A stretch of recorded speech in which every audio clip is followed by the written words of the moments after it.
आणि आता एक नजर टॉप 25 घडामोडींवर. नाशिकमध्ये रिंग रोड बाधित शेतकऱ्यांचं गेल्या 6 दिवसांपासून सुरू असलेलं अन्नत्याग आंदोलन अखेर मागे.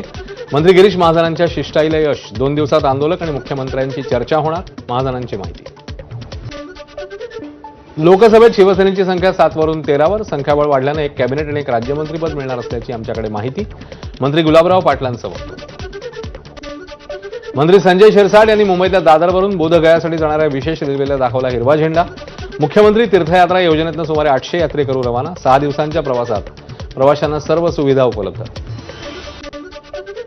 मुंबईच्या पीपल्स एज्युकेशन सोसायटीचा न्यायालयीन लढा यशस्वी. प्रकाश आंबेडकर आणि ब्रजेंद्र चौबे आता अधिकृत ट्रस्टी. धर्मादाय आयुक्तांचा निकाल. नवी मुंबई महापालिकेची भरती परीक्षा ऐन 24 तास आधी रद्द. 21-22 जुलैची 132 पदांची ऑनलाईन परीक्षा स्थगित. 18,930 उमेदवारांना मोठा फटका. ठाण्याच्या येऊरमधील मामा भांजा डोंगरावर वन विभागाची धडक कारवाई. राखीव वनजमिनीवरील अनधिकृत बांधकाम हटवलं. उच्च न्यायालयाने ट्रस्टची याचिका फेटाळली. मोठा पोलीस बंदोबस्त तैनात. पुण्याच्या आंबेगावात सहदुय्यम निबंधकावर हल्ला. अपुऱ्या कागदपत्रांमुळे दस्त नोंदणी नाकारल्याचा राग. वकिलासह 3 जणांविरोधात गुन्हा दाखल. अहिल्यानगरच्या तोफखाना पोलिसांची मोठी कारवाई. 35 लाखांचा 150 ग्रॅम एमडी सदृश ड्रग्ज जप्त. 3घांना अटक. मुंबईच्या पश्चिम उपनगरात मुसळधार पाऊस. अंधेरी, गोरेगाव, विलेपार्ले, वर्सोव्यात जोरदार पाऊस. सखल भागात काही ठिकाणी पाणी साचल्याचीही घटना. रत्नागिरीच्या खेडमध्ये मुसळधार पावसाने जगबुडी नदी धोक्याच्या जवळ. जगबुडी नदीने इशारा पातळी ओलांडल्यानं प्रशासनाचा सतर्कतेचा इशारा. गोंदियात 3 दिवसांच्या विश्रांतीनंतर मुसळधार. धान पिकाला मोठा फायदा. लागवडीला वेग येणार. पावसामुळे शेतकऱ्यांमध्ये आनंदाचं वातावरण.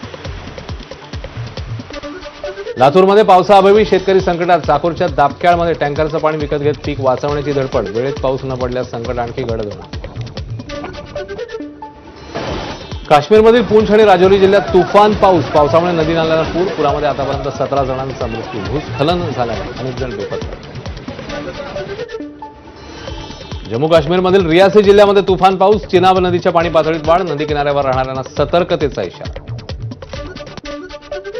उत्तराखंडच्या डेहराडून मसुरी रोडवर पुढच्या आदेशापर्यंत बंद. भूस्खलन आणि रस्त्याचं नुकसान झाल्यानं प्रशासनाचा निर्णय. प्रवाशांना पर्यायी मार्ग वापरण्याचाही सल्ला. या होत्या वेगवान घडामोडी. इकडे एक छोटासा ब्रेक. लगेच परत येतोय. पाहत राहा 10च्या बातम्या.